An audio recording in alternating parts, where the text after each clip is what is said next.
Well, good evening, everyone. Welcome to the Bazaar, an EverQuest Next podcast. We'd like to welcome you to this week's episode. And with me this evening, we have Liette. Hello. Hello. And Nightangel. How you guys doing?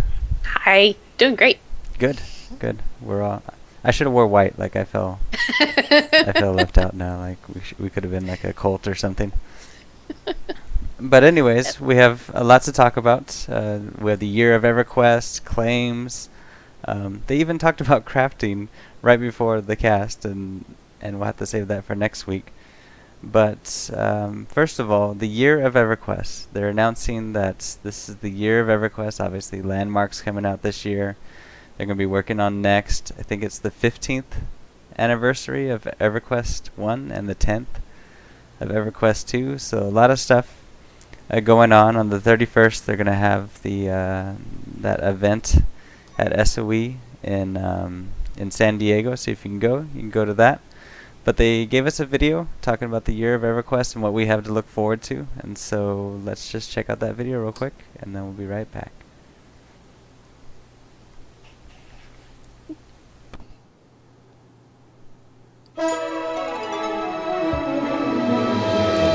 Hello, Norath, and welcome to the year of EverQuest. We've got a really good year coming to you. It's a big milestone year for us. We've got the 15th anniversary of EverQuest, the original, the one and only. We've got the 10th birthday of EverQuest 2, and of course the very first alpha launch for EverQuest Next Landmark. You might even say it's our 0th birthday.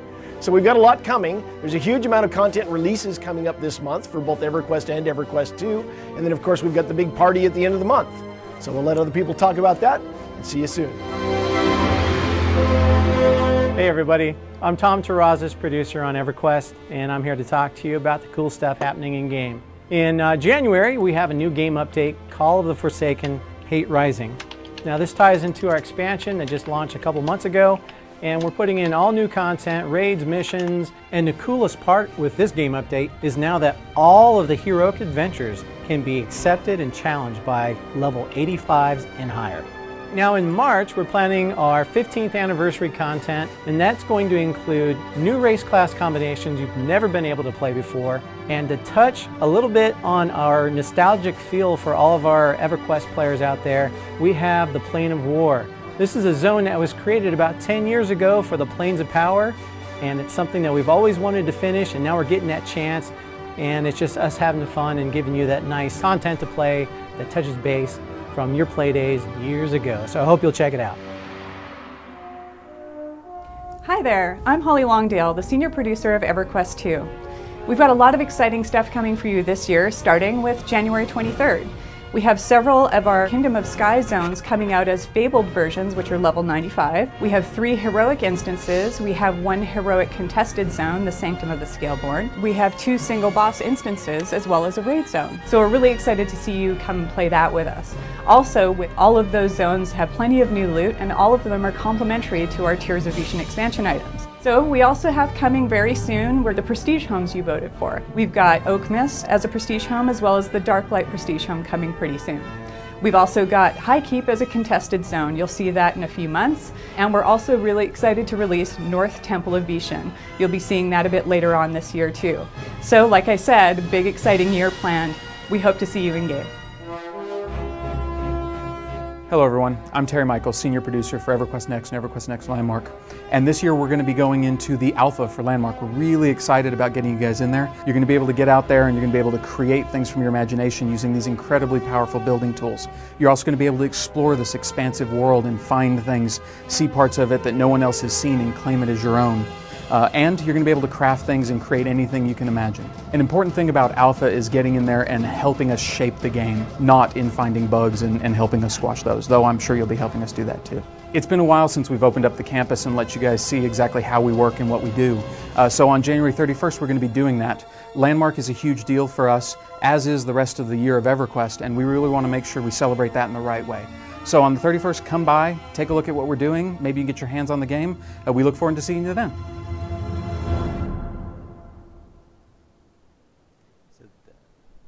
So the year of EverQuest. So we're looking forward to just hearing more information about Landmark, right? Next Friday.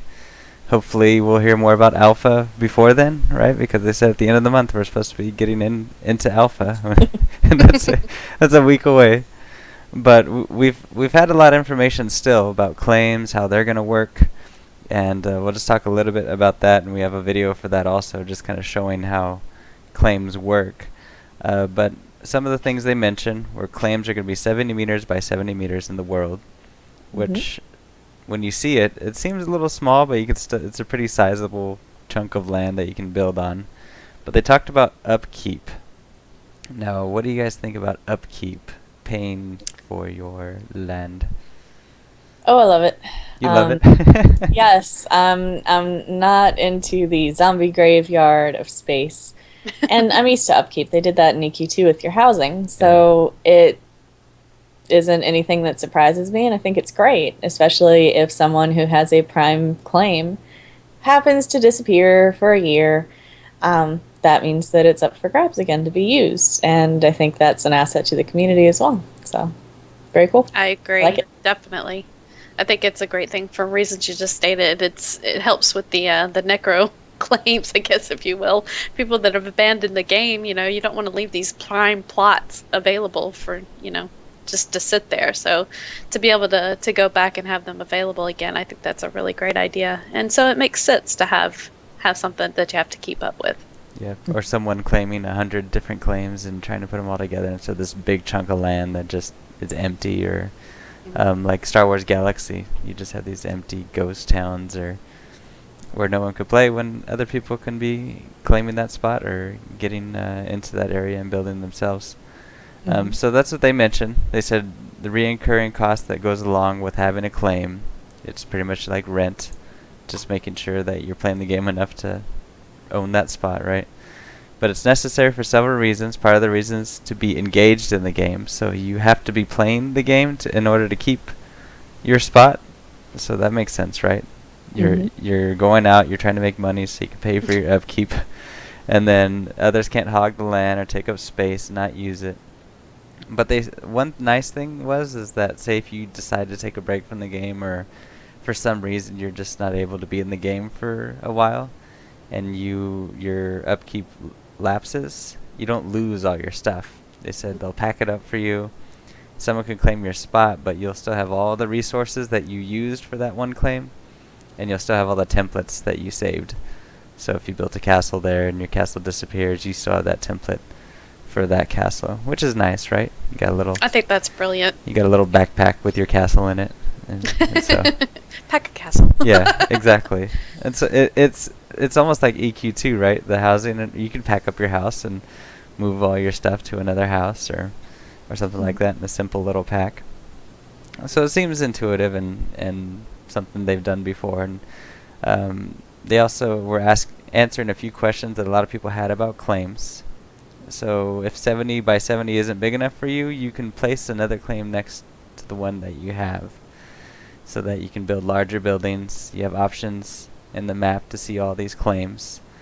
And so, but that means you're going to have to pay more upkeep per claim. So do you think that's fair? Or Oh yeah, absolutely. yeah, and I wish I could build like a huge area, but it's like you need more claim, and so it's almost part of like progression, right? To being able to earn enough money, like first you start with a small house and you get a big house.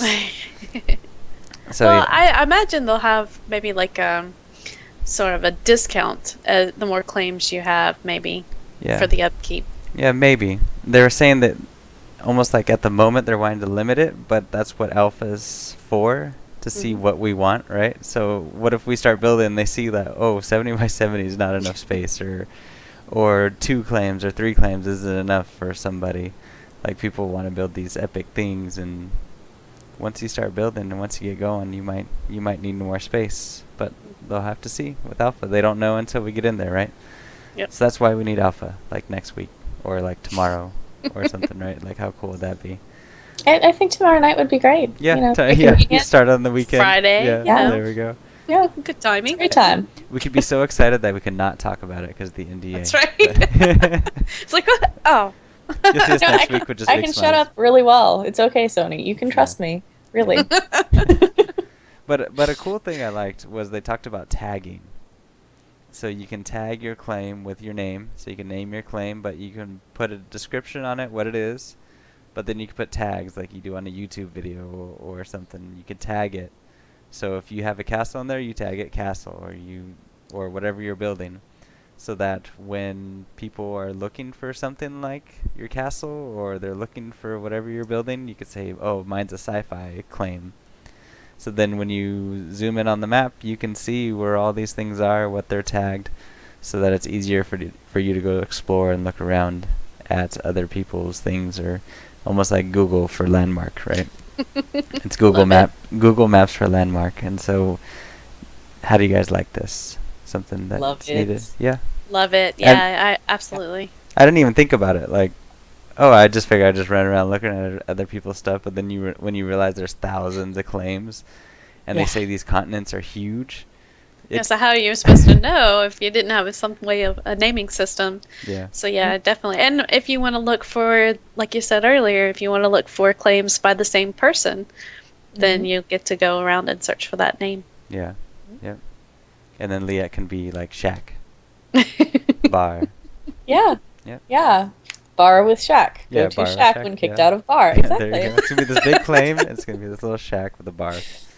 Yep. But yeah, I love it. That's all we need. That's all we need. Priorities. But Fun. but part of Absolutely. that tagging is going to be a rating system. Now, I don't know about this.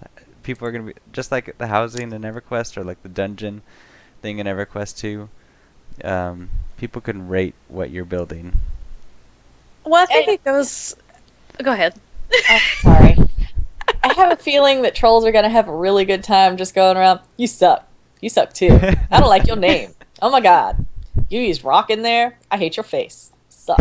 So, you're going to get a mix of that, but I think that the people that are really legitimately popular in the community, and it probably won't just be for their creations, it will also be, having an economic footprint, having something useful that other people use, having templates that are on the market that folks like.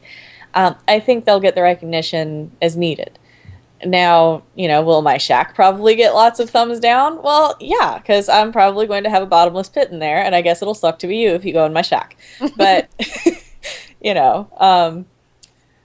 that's okay. But I like the rating system overall. I think it's a good idea. But just like anything else, you're going to have people that think it's just fun to go around and be like to everything. So Yeah. I know it's like it's almost like in like forums or something. Like you're gonna filter through all the people who are thumbs down or something, or this is terrible, and then make sure that you just listen to all the nice ones, or the what you're looking for, or whatever. like the actual feedback, not the this sucks, or okay, what's wrong with it? You suck. it isn't a penis tower. All I can make is a penis tower. Yes. And yes. like, That's all I want to see. Yeah. you made a mansion. Yeah. You suck. You're gonna go around and be like, why does this one have 5 stars? And then, oh, it's a penis tower. So yeah. Well, and like you mentioned earlier, Liette, I think it'll play in nicely with the player store, and getting the recognition for possibly getting those people promoted into having their buildings on EQN. So I think it's a pretty good system for that. Yeah. But yeah, you will have trolls. Yeah, you have some troll. I'm hoping there's a way to maybe filter that out, or block some people who are obviously not being friendly or whatever. Well, I'm sure Sony is going to be, kind of watching people that just go around and give a thumbs down or, negative rating to everything. Yeah. Well, on the live stream, Omid said he was going to go around giving thumbs down. So So he's a troll. yeah, he's a troll. Thanks. But, he might be one that likes shacks with bottomless pits. So, I don't know. Maybe he go. might give you a thumbs up. Yeah. Exactly what you're gonna need. So yeah, rating system, pretty cool, right? Everyone's gonna be able to talk and comment about what people are building, or if you truly are playing this game for the exploration and stuff, you are gonna give good comment or commendation to people who deserve it, right? If you see this awesome building or idea that you never would have thought of, and you see totally. it, you're just like, oh, that deserves to be making money, or that deserves to be an EQN or something. So we'll see how how deep this system is, whether it's just thumbs up or thumbs down, or whether it's comments and everything like that. But they talked about that when you go into a claim, they showed on the live stream, it's just going to have like the claim name and a description below it, all nice and pretty or whatever. So when you're running around, you can see whose claim you're in or what you're in. But they talked about personal inventory.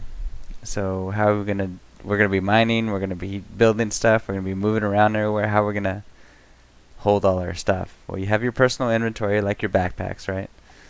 But then you have your vaults, which we get with our founders packs, our vaults that we can use to grab stuff from almost anywhere, right? But then on your claim, you're gonna be able to buy chests to keep stuff in too. So it seems pretty nice, right? Straightforward. I like it. Yeah. I love it, especially being able to have a chest on the claim, because I think that having your own personal inventory there, I think is going to be good. Yeah. It's almost like EQ. Like, all this reminds me of EverQuest 2.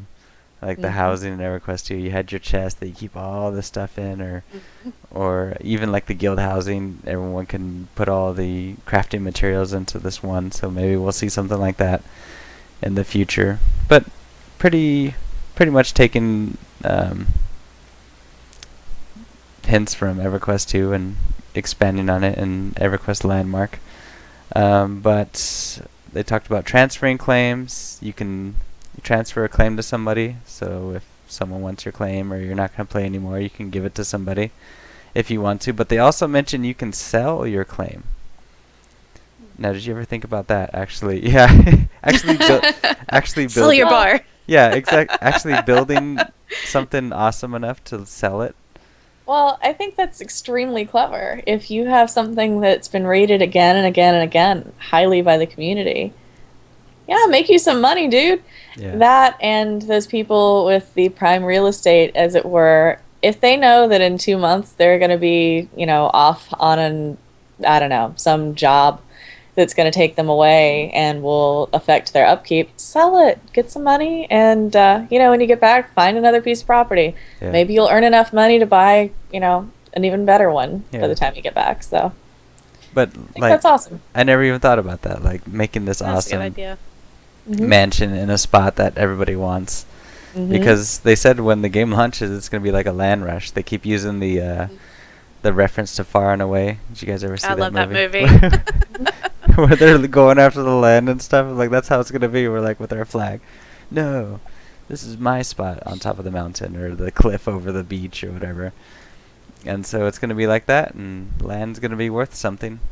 And so hopefully we pick a good piece of land, right? Grievance will have an awesome piece of land.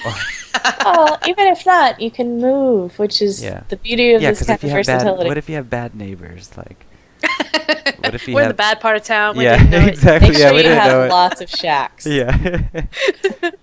We're gonna be in the bad Encourage side them of town. to shoot. Hey guys, I'm thinking about moving. I need to get out of it. I out gotta of this pack area. up and go. Pack my Yeah. castle and go. Yeah. Even though I have a nice spot, nice house. I I'm need taking to my get out. Legos and I'm going home. Yeah. We don't like our neighbors. No, they make shacks. So then they talked about moving between servers. It says it's easy. They're gonna make it super easy just to move between servers because you want to look at other servers or other people's things. But they mentioned when you're transferring servers, trying to look at different areas or different continents and everything, that everything that you have in your inventory will go with you. So if you go to a cool server and you find something or you mine something over there, you can pick it up and transfer it back to your own server, and you have the stuff that you got on someone else's server. So it seems pretty easy. They talked about templates. They will not be wiped when you go from alpha to beta to open beta. So when we get into alpha, we're not going to be able to carry all of our stuff with us or our buildings with us, but stuff we design, we'll be able to keep those templates. And so do you guys like this? I mean, what's not I like? love it Yeah. because if you spend that much time in alpha and you get something exactly like you want it, you're gonna want to repeat that in beta and then build on it and expand on it. So for me to be able to take that and keep going, it only makes my building process better. Or being able to expand without having to start from scratch. It saves a lot of time in beta or, so I like the idea. Yeah. I'm a little concerned just going back to moving between servers. If you take all your stuff with you and it's super easy to move servers, how is that going to affect the economic environment of the overall Well, server? only Which- what fits in your inventory. Okay. So like your backpacks. But still, if you can fit. If you can fit a know. castle in your backpack. Well, I'm going to guess that one cannot fit a castle in one's backpack. However, Yeah. Oh. if you've crafted really, really, really, really high-end stuff, and you switch to a server that's new, I mean, I don't know how that's going to affect things. And it might be good, it might be bad, I don't know. Yeah. But it would be the templates, maybe, not necessarily the castle. Awesome mining pants of doom, baby. I Yeah. mean, I don't know what they're going to have, but... Yeah, we don't know either, right? Big It's just- bridges, bottomless pockets. I mean, my character used to be able to carry straight up, like, pieces of furniture in her little wood elf bags that I never saw. Yep. Just takes I'd up one like spot. to know. One spot. Do what? Just takes up one spot in your inventory. I There's know. my table. Pocket size. It's pocket lit. She carried around full-on beds and stuff, yo. So, I mean, I don't know. Well, maybe That's it's like kinda hardcore to it's like be Honey, I traveling Shrunk the with. Kids. They're like shrinking all the stuff. and just Honey, I carry- Shrunk the Castle. Yeah, let me just pull this suit of armor out of my pocket. Yeah, okay. Gotcha. Oh, I'm glad you're reaching in your pocket. And I was like, right. Well, Wait, I got something stashed. No. Oh my gosh. I'm I sorry. need to Have you get ever gotten bra money before? I- It is so gross. So gross, man. Totally off topic, but Yeah. Sorry.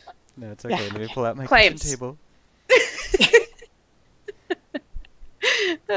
So yeah, but one interesting thing they talked about was fast travel, because they talked about how you're going to be able to fly in your claim once you reach that part of the progression or whatever. You have to earn it. But it's going to be like traveling in a normal MMO. So you're going to maybe have a gate or whatever, or a hearth back to your claim. But when you want to travel the world or a continent, you're going to have to travel like on foot, or if I don't know if there'll be mounts or anything, but it's all part of that exploration that they're going for in Landmark. So what do you guys think about having to actually just walk everywhere? So you're going to find a claim that you want to go look at, and you're going to have to walk to it. I'm okay with that. I really am. I think new MMOs are kind of missing that whole I have to travel the world and explore it and see the actual landscape. And I mean, I realize this makes me a weirdo, but a few weeks ago, getting all EverQuesty, I hopped back into EQ2 just to literally run around it. And it was really cool, brought back memories. But I mean, getting to know your space, including what your neighbors have done and your guildmates and your friends and what the community's making, is really invaluable in many ways. And what kind of lasting impression will that leave? So I think having to progress to fast travel and different methods of travel is good. So start off walking. Hut hut. Yeah, I like it too. I agree. Yeah, because when you think of when you're fast traveling, the world seems small, and Landmark just seems like this epic, big, player-made pretty much continent, right, where everything is built by everybody else. And so while you're traveling around looking for that gold mine or whatever material that you need to find, and all of a sudden you pop out of the cave or you pop out of the mountain and you find someone's claim, like it's going to be like a whole different type of discovery, because you're going to find unique things that you wouldn't find in a normal MMO, because you're just going to be popping in on someone's imagination, right? Kind of cool. Absolutely. Yeah.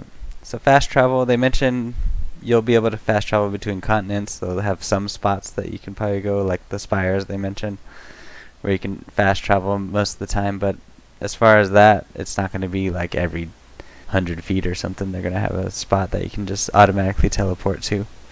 They talked about like when you see...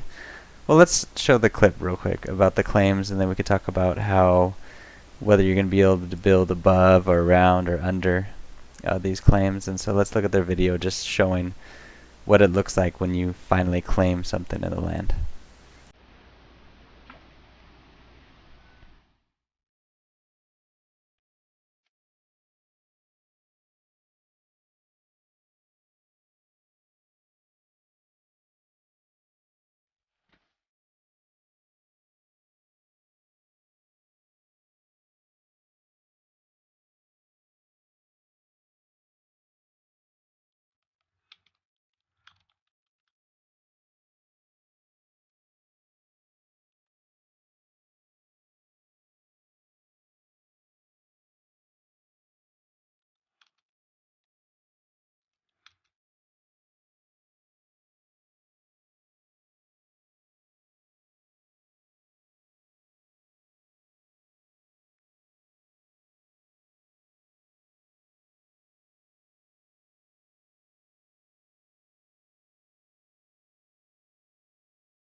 So when you're looking at it and you see just that kind of like box outline that we have as your claim, because you have to move it up or down or left or right or in that 3D space to claim, within the horizontal part of it, you can't build outside of that. And you can't build outside of the vertical part of it. But one of the limitations that we talked about last week was you can't build over it. Like someone can't come in and just build an arc over your claim or have theirs on top of yours or under yours, right? So the My space evil plan is foiled. yeah. So, yeah, Darn. exactly. So even though you can't build past the little marker, no one can build under above you. Someone can build right next to you, but not above you or below you. So someone can't troll you by taking out all the land under you, so you're all of a sudden your castle is just floating upon nothing, and their stuff's right below you, something like that. But they're mentioning that it's not set whether it'll be this high, that tall, or how deep you'll dig, because they're not sure how far they want us to go underground yet.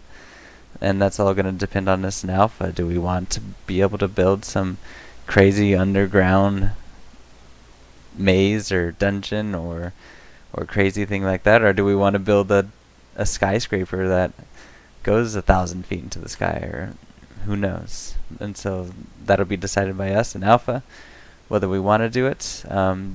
It looks pretty simple, right? How you claim something. Yeah, move the box around and then click. Yeah. But I like the concept. I'm just curious though, unless you have something already pre-planned in your head on how tall you want it to be, what if you screw up and don't get the claim as tall as you want it, or as wide as you want it? Yeah. So I guess because you can pick up the claim, but what if somebody had already started building on either side of you? Then how do you fix it? Yeah. Well, that's what they're saying though. Like the horizontal part of it is pre-decided, right? And right now the height is too, but they'll change it according to how we use it in the game, right? Because obviously it's going to take resources to build super tall, super big spire or whatever. And so it's all going to depend on us, and so that's what they were mentioning is when we're in alpha, we're not players, we're not just some people testing for them, but we're in there to help them decide what decisions to make on these. And so does that excite you guys? Does that scare you guys a little that we're going to be getting into a game this early? I love it.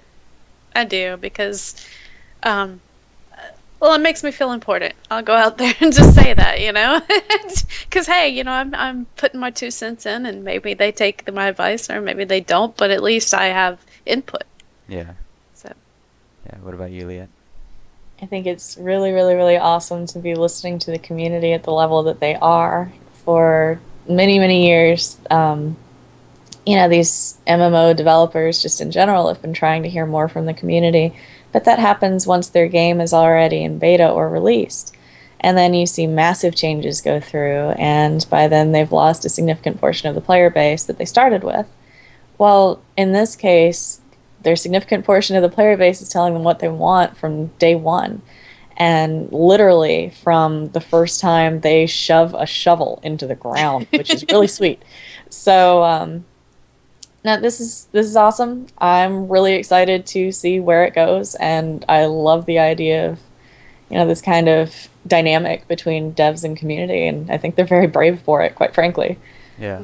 Yeah, and the reason why they said they want to decide these things in alpha, because when you want to change the size of a claim, that's a huge effect on the game. It pretty wipes. If you needed to change the size, it's going to wipe out everything in the game, because then everyone's going to start overlapping, or there's going to be little tiny spaces between all these claims of empty space.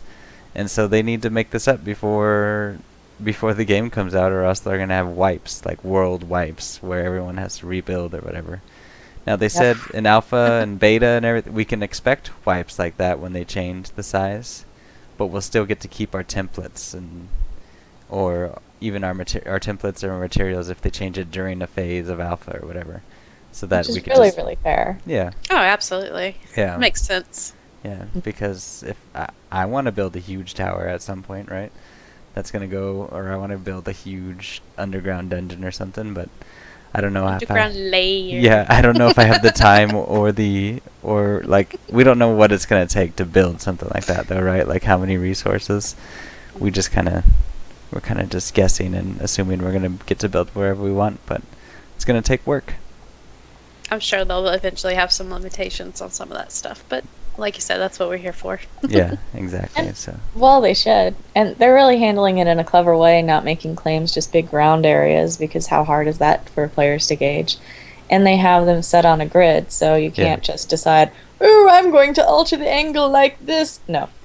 That would screw up your neighbors hardcore. And so this is great. yeah, They're exactly. So there's no spaces or there's no spot unused. It's just gonna be everyone's next to each other, and it's very organized, very symmetrical. It's not going to be just this mess of people everywhere building every which way and however they want, but it's going to be organized.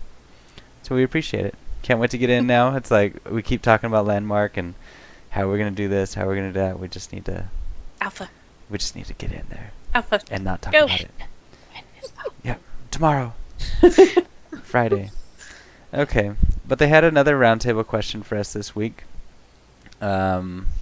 Talking Ooh, I about like this one. yeah, it seems like everyone's a little almost even on most of the questions on what people want. But the question was in EverQuest Next, should one character be able to learn all types of crafting? Now this is something I've always thought about. Like, oh, I have to make an alt because I can only have 2 of this crafting, or I can make an alt and 2 of this crafting. So you have like 4 different characters just so you can have all the crafting types, right?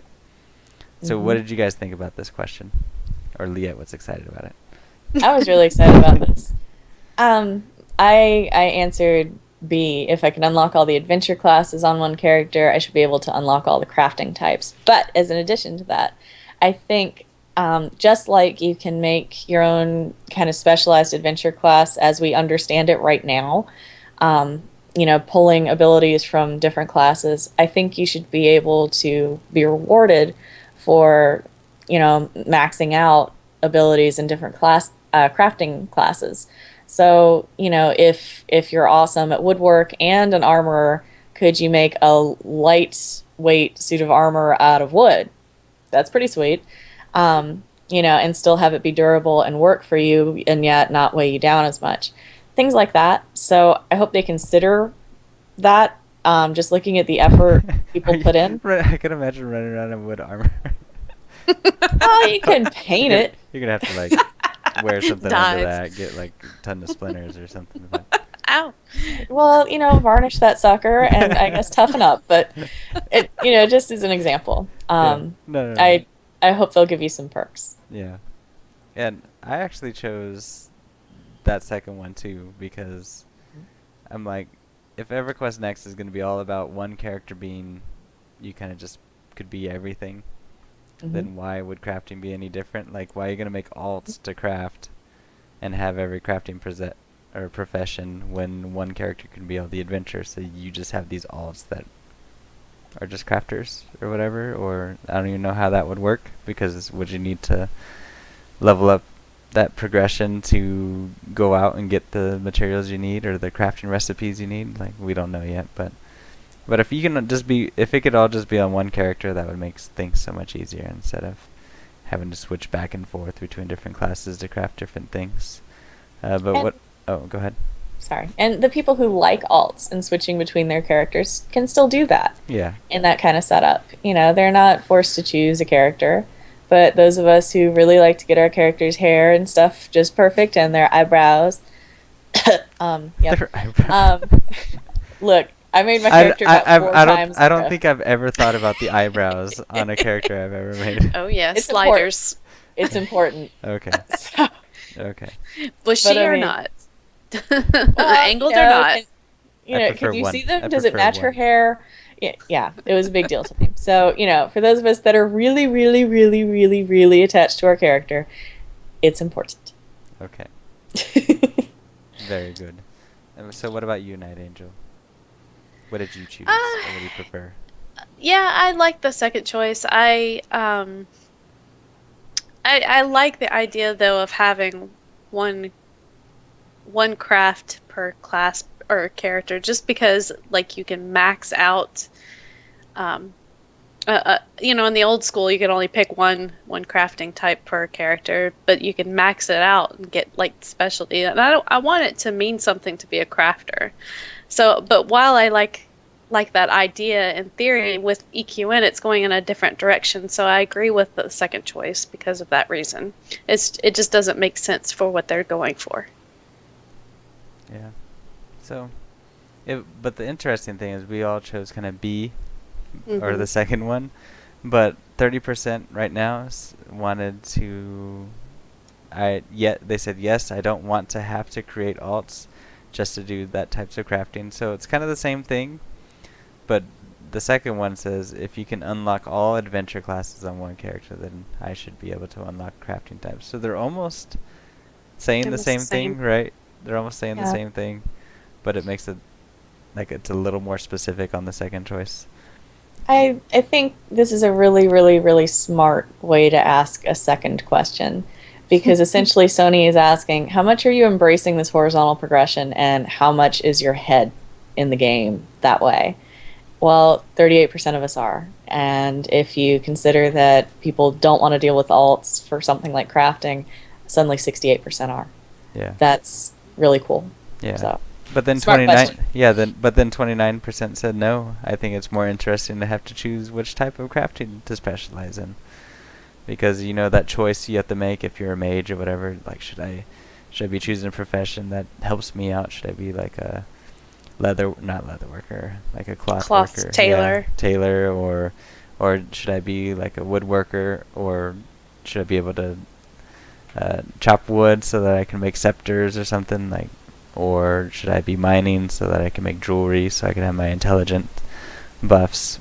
So some people like those choices, but I'd just rather not make that choice and just have everything so I can be everything. And well, that they can choose to specialize in one thing. They don't have to learn everything else. So they still have that option, even should the devs go with option A or B.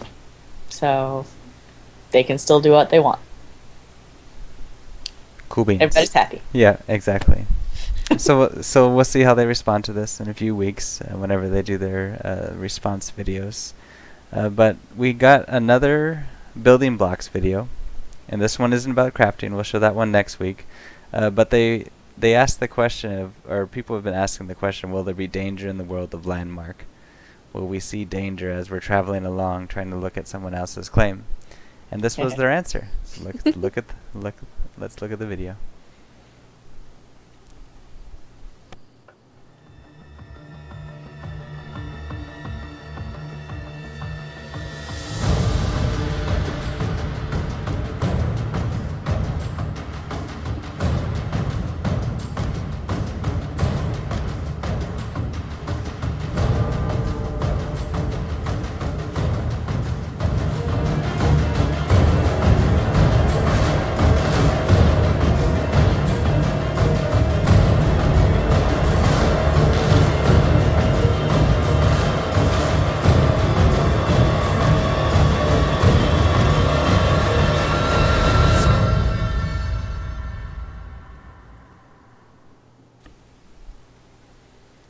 So that was pretty cool. Like, I was totally not expecting that to be like a building blocks video, but I was like, because I've always been a little worried by the art style of EQ or EQN and Landmark, but then when I saw this mob in animation and attacking and stuff, like, I was like, oh, you know what? This is pretty cool. Like, how cool was that animation? Just for this plant mob, like. Yeah. When's the last time you said a plant mob was a cool mob to look at? Or whatever, so what did you guys think? I love it. And it makes sense if you're going to have an adventuring class in the EQ and Landmark. It's like, okay, well, what am I going to do? I'm just going to go and explore and gather materials from a different place. Okay, will be. But to actually be able to engage mobs also, I mean, I think that's cool. And it was a very cool mob to engage. Yeah, I'm not playing hopscotch with that. Did you see how fast it ate that? Oh, yeah. gosh. Yeah. Yeah. So Dangerous. Dude, what happens to the lava in my inventory if the plant eats me? That's You right. know, Ever. these are things I want to know. So, So but detailed. yeah, So yeah. detailed. Yeah. Well, it is detailed. He said But lava. what They what collect what if lavas. what if it was like a plant and you're like, let me harvest this, and it starts attacking you? Ah! Yeah. Hope I Yeah. have a really good axe. Yeah. Um, Yeah, that's why yeah, you have. that's- No, you're gonna have your a scythe. Or what would you have Yeah. out to be To gathering harvest. herbs? Yeah. Gotta Oh. switch your weapons quickly. I thought it looked more like a tree to start with because it's all straight up and, Oh, that's you true. know, I'm Yeah. a tree. Yeah. So I would have thought axe for that. Okay. Yeah. Maybe I'm wrong. Yeah. Cool. So that Yep. that was a cool little tidbit that they gave us to just show us one plant mob animation, and so it makes us wonder what else is going to be in the world of the landmark, because they did say combat's going to be in it. Mhm. And does that mean animals that are attacking you? We'll have to see. We haven't seen any life yet in landmark other than the what are the two people's names? I always forget now. But Colette and Colette and oh, I forget his name. is it Gregor? Yeah. Gregor. I thought so. Yeah, there you go. Okay. You see them running around, and now we have the plant. So now we have 3 living things inside. We need a Landmark. name for the plant. no, no, I it's, know, no, the poor lonely plant. its name is Chomper. Chomper. It's Okay, Chomper the plant. Chomper All right. the plant. Yes. Okay. Okay. But then we had a request. Let me see if I could just instead of reading it all, let me see if I could just grab this and put it up here real quick. Yep, the minimum system requirements were released, and they're not bad. Oh my god. I can run it. Yeah. There we go. Not bad. I have above all that. So I'm Yay. excited. Yay! But that's the minimum. So Yeah, I'm we'll guessing see. it won't look very pretty. Yeah, but- what I want to see what like the recommended specs are. Like Yeah, really. it's probably i7 with 12 gigabytes of RAM, or I'm sure it'll stay 20 gigabytes of hard drive. Oh, I'm waiting for my new machine. Yeah. Oh, yeah. Yep. So that's for everyone out there whoever was asking the minimum system requirements. Mm-hmm. So yeah, but that's all we have to talk about this evening, unless you guys want to mention anything else. So excited! When is Yep. alpha? When's alpha? That's all we care about. So once again, our upcoming cast this Saturday, we have the Star Citizen report coming on at, is it 6? 6. 6 CST. Mm-hmm. And so we look forward to that. And then at 8 o'clock, we have our State of Grievance address. And so if you're part of Grievance, or you ever want to know what's going on in Grievance, or ever wonder what our guild's about, you can watch that here on Twitch also at 8 o'clock Central Time. And just listen to Steel talk a bunch. Uh-huh. And turn down Turn your volume. volumes. Yeah. Yes. Yeah, exactly. So yeah. So once again, you can follow us on Twitter at Grievance Gaming. Follow me at Dashivah or Nightangel at Nightangel007. I'd say Liette's, but she doesn't know how to use Twitter, so she. I use it. What's your Twitter? Hang Liette -G3, I believe, or something Yeah. like that. Liette What she underscore. said. Liette underscore. Look, don't hate on my G3. tweeting, okay? Tweeting. So if you're gonna tweet, try to tweet Liette, and she might Okay. get it. Hold up. I could How do probably I find tell out. who I am? Hang Hang on. I could probably find out your Twitter. Go to Oh your my account. goodness. I lost myself. You How does lost this happen yourself. to me? Oh, come on. Okay, when you push the birdie, shouldn't it show you? Okay, anyway, so I'm on Twitter. Oh, okay. She's on Twitter. Now I'm trying to find Sometimes. it. But, okay. Sometimes. Oh well, it's Liette something, but Oh, thank you, Dark Raven. It's Liette underscore G3. yeah, there we go. That's Yeah, what I that's thought. it. That's what I thought. Thank That's what I you. thought. I'm glad we spent a minute doing this. That's right. It's an important things, right? Yeah, it is. Everyone Since I must figured follow it out. Yep. There we go. She tweets a lot. Liette.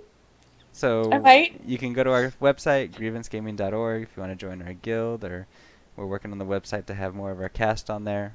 Go to YouTube, subscribe, Grievance Gaming, watch our videos, like us, subscribe, tell your friends, tell us what we need to work on. whatever it takes. So, Liette, Nightangel, I'm Dash. Thanks for watching, everybody, and we'll see you this weekend. Good night. Woohoo! Good night.